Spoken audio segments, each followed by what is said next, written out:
Muy buenas tardes, mi nombre es Nelson Villamizar, soy estudiante de cuarto año de la Universidad Nacional Experimental de los Llanos Ezequiel Zamora en Barinas, Venezuela.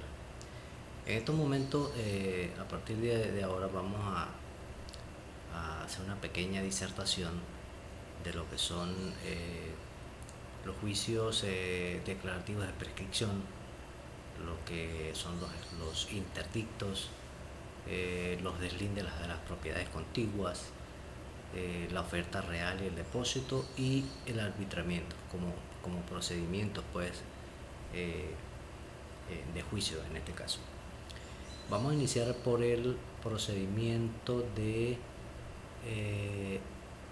el juicio, juicio declarativo de prescripción. El juicio declarativo, esto en cuanto a la posesión se refiere. El juicio declarativo de prescripción. Vamos a iniciar hablando de qué es la prescripción como tal. La prescripción se dice que viene a ser una de las maneras de adquirir la propiedad. Esto lo establece el artículo 1952 del Código Civil. Y habla de que, de acuerdo a algunas formalidades de la ley, básicamente por el transcurrir del tiempo y de acuerdo a unas condiciones que determina la ley, se puede adquirir la propiedad, básicamente por la posesión legítima durante determinado número de años de un bien. Y esta prescripción se dice que es una de las maneras de adquirir un derecho o libertarse de una obligación. También otro concepto que se le da a la prescripción. Ahora bien, la manera en cómo opera la prescripción para la adquisición de la propiedad, se dice que la prescripción es una especie de castigo que le da el Estado o la ley al propietario que por su inercia pues ha dado en abandono o ha abandonado el bien respectivo. Entonces, ¿quién crea reunir las condiciones para adquirir por prescripción un inmueble? Tienen que acudir ante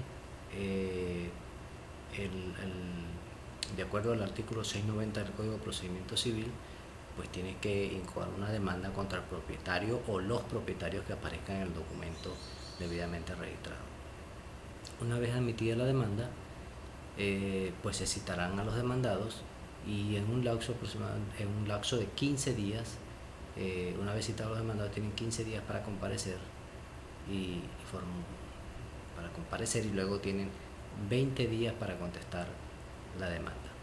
Esta demanda, por supuesto, si es favorable a la parte actora, pues debe ser en este caso registrada para que surta los efectos de toda resolución como tal. Entonces, esta será una de las maneras de prescribir por prescripción adquisitiva. Bien, siguiendo con la exposición, vamos a hablar ahora de los interdictos. Bien, ¿qué es un interdicto? Un interdicto es un procedimiento sumario sencillo donde tiene como objetivo, en este caso, la adjudicación de la posesión o el reconocimiento de la posesión a una persona determinada, bien sea natural o jurídica. Este procedimiento se intenta ante un juez para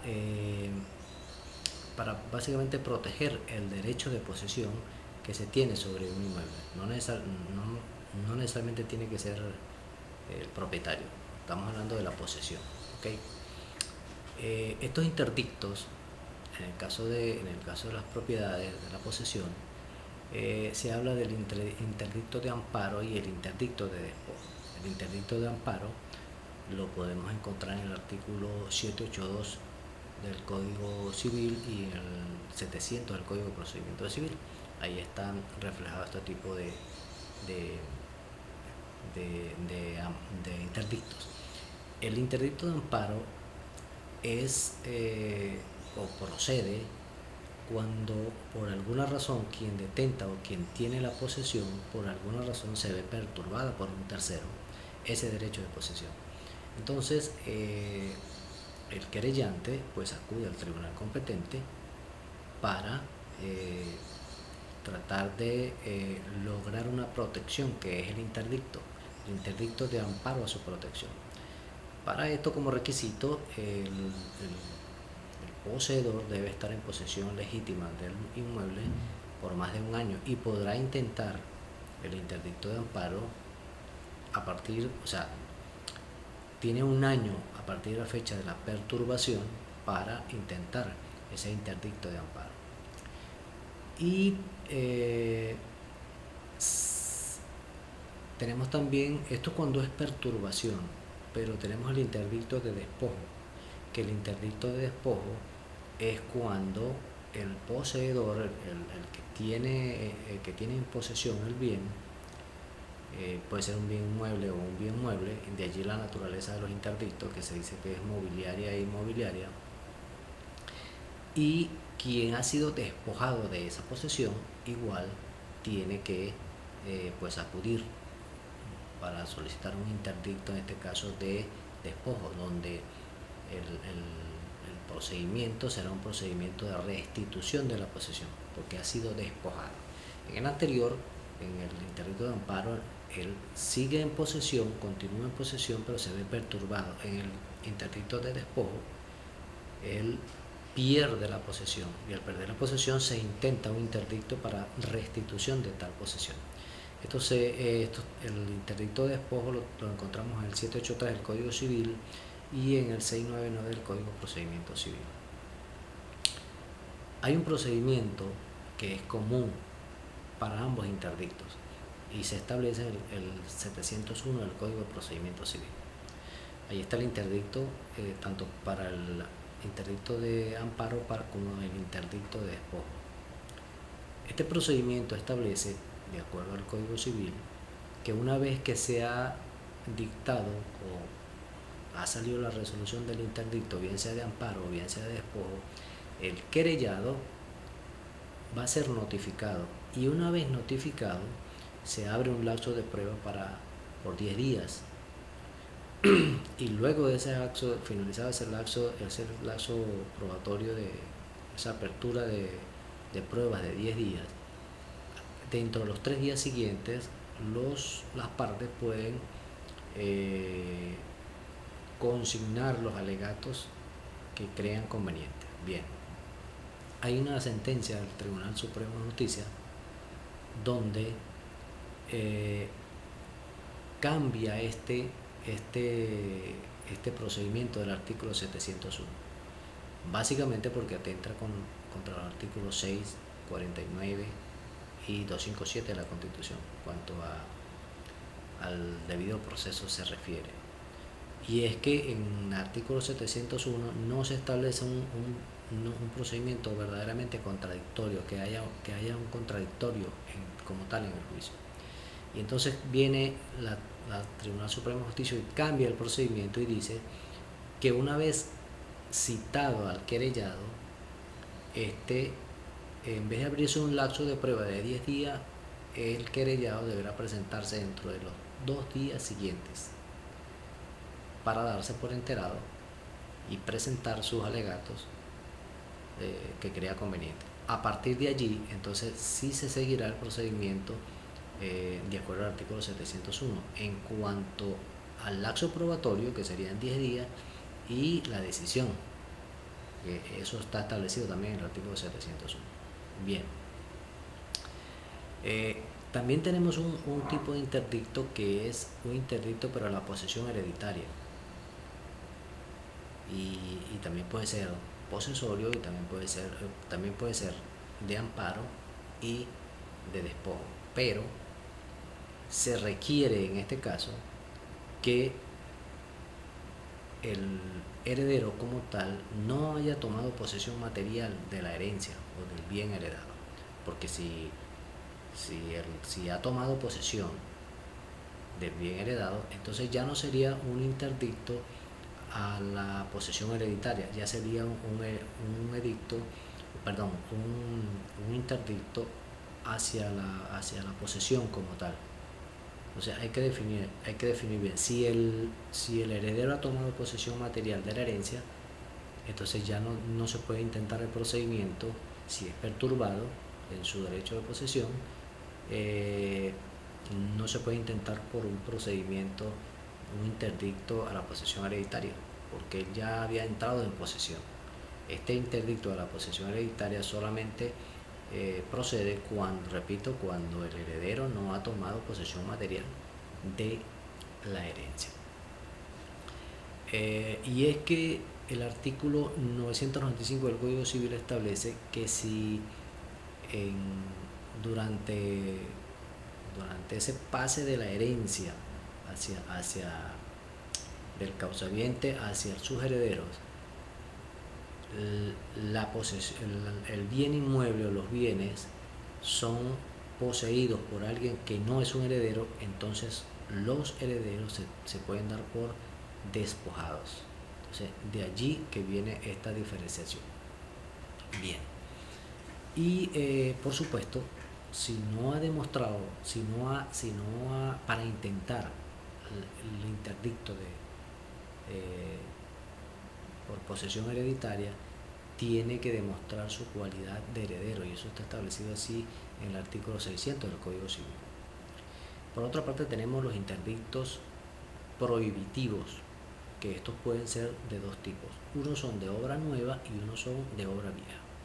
El interdicto de obra nueva está establecido en el artículo 785 del Código Civil y el de obra vieja en el artículo 786. Básicamente, el artículo de obra nueva procede cuando el propietario de un inmueble o de un fondo, básicamente de un inmueble, de un inmueble como tal, una vivienda, la obra en construcción, un edificio en construcción, una obra en construcción en el área contigua afecta de alguna manera a la propiedad del querellante. Entonces, él puede intentar un interdicto, acude ante el juez para un procedimiento de un interdicto por obra nueva. En este caso, repito, está establecido en el artículo 785. Y en el caso de una obra, bueno, hay una salvedad. Para que proceda este interdicto, la obra que en construcción, valga la redundancia, no debe estar terminada. Porque si la obra está terminada, entonces ya no sería un interdicto de obra nueva. Pasaría a tener otra connotación. Y está el interdicto de obra vieja, que el interdicto de obra vieja ya es cuando por alguna razón el propietario del bien observa y tiene fundado temor de que esa obra o ese árbol o cualquier situación le pueda afectar a la propiedad, sus derechos sobre la propiedad. Entonces intenta un interdicto por obra vieja, estipulado en el artículo 786 del Código Civil. Y el procedimiento para estos interdictos está establecido en el artículo 713 del Código de Procedimiento Civil. Por otro lado, tenemos el procedimiento o lo que se denomina el arbitramiento, tanto una manera de juicio para dirimir controversia en este caso. El arbitramiento no es otra cosa que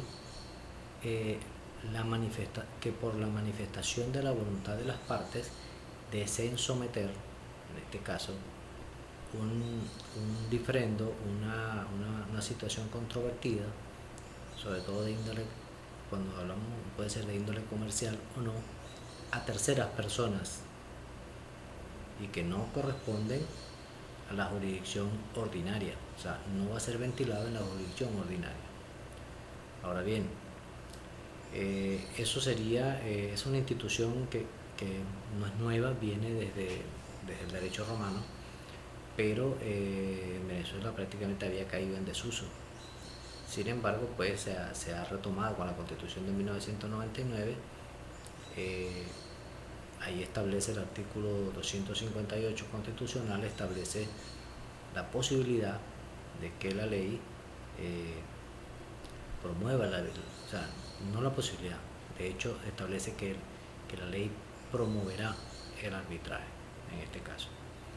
Y en Venezuela está regulado por la ley de arbitraje comercial para la parte comercial. Y para la parte no comercial se dice que esta parte que no es comercial está establecida en el artículo 608 al 629 del Código de Procedimiento Civil. Y por supuesto el arbitraje tiene como origen la voluntad de las partes, porque precisamente es la voluntad la que manifiesta allí. Ahora bien, si bien es sometido a un proceso de arbitraje cualquier diferencia que se pueda tener, la decisión de ese tribunal de arbitraje, que se llama laudo arbitral, es de obligatorio cumplimiento. Pero para hacer de obligatorio cumplimiento, sí tiene que ser la jurisdicción ordinaria la que establezca las pautas, establezca de manera de sentencia, porque la decisión arbitral del laudo arbitral va a ser considerada como una sentencia, basada en la voluntad de las partes. Y como se sometieron a ese tercero para hacer para dirimir sus diferencias, pues esas diferencias van a ser el laudo arbitral que se dé allí es de obligatorio cumplimiento, pero va a ser a través de la jurisdicción ordinaria que se cumple. Bien, continuamos ahora con el juicio de deslinde de propiedades contiguas. ¿Para qué se intenta este juicio? Bueno, para hacer uso del derecho que contempla el artículo 550 del Código Civil. Este establece que todo propietario puede obligar a su vecino a realizar el deslinde correspondiente, en caso de que no exista. Y se encuentra estipulado el procedimiento del artículo 721 del Código Civil.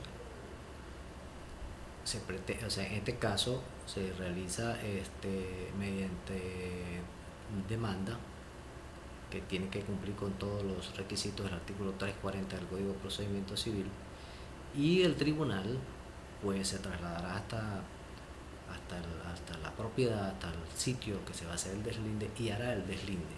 ¿Okay? Esto es lo que se llama un deslinde provisional. ¿De acuerdo? Bueno, para esto se convocan peritos, expertos en la materia, y se realiza un deslinde, de acuerdo por supuesto a la documentación ofrecida por el propietario sobre cuáles son sus derechos y hasta dónde llega su derecho. Y se realiza el deslinde, y es llamado un deslinde provisional. Un deslinde que de ser aceptado por el querellado en este caso, pues simplemente este deslinde provisional pasará a ser un deslinde firme o un deslinde definitivo. Pero si no sucede así, si la otra parte pues no está de acuerdo con el deslinde, entonces si hay oposición, entonces los autos que se realicen van a pasar al tribunal de primera instancia y el juicio va a seguir por el procedimiento ordinario. O sea, a partir de allí, bueno, se abrirá el periodo de prueba y el periodo de decisión, y la sentencia allí pues será la que ejecuta el deslinde definitivo como tal. También tenemos otro juicio, que es el juicio de oferta real y depósito. ¿En qué consiste este juicio? Bueno, esto sucede cuando por alguna razón el acreedor no quiere recibir el pago del deudor, por X razón. Entonces el deudor, en aras de libertarse de su responsabilidad, pues él acude ante el tribunal, acude ante un juez para hacer el pago respectivo. ¿Por qué? Porque sencillamente el deudor pues no quiere recibir el pago o no quiso recibir el pago. Esto está establecido en el artículo 1307 del Código Civil en cuanto al juicio de oferta real y depósito. Hay algunos requisitos que se establecen allí y como tal que el acreedor pues tenga la capacidad de exigir, de exigir y de recibir, en cuanto a capacidad se refiere, que el deudor sea la persona capaz de pagar, tenga capacidad para pagar desde el punto de vista jurídico, y que el plazo de esa deuda por supuesto esté vencido. El procedimiento está establecido en el 820 del Código de Procedimiento Civil, perdón, del 819 al 829 exactamente está el procedimiento. Entonces el deudor tiene que depositar a orden del tribunal, en este caso la cantidad de dinero o el bien o bienes que sean susceptibles de depósito, y es el tribunal quien va a ofrecer al deudor, perdón, al acreedor, los bienes dados en pago y que por alguna razón pues este no ha querido recibir. Entonces el juez competente para esto, por supuesto, es el juez en el cual el territorio, así donde se había estipulado que debería ser el pago. Entonces, bueno, si se acepta el pago como tal, si el acreedor acepta el pago como tal, pues sencillamente el litigio termina y el deudor se habrá liberado de la obligación de pago. Si no es así, entonces el procedimiento sigue ya por el procedimiento ordinario y será la decisión pues la que estipule cuál va a ser la forma real de pago en este caso. Bien, ha sido hasta aquí esta exposición. Espero que haya sido del agrado de ustedes y espero pues que vernos en una futura oportunidad. Muy buenas tardes.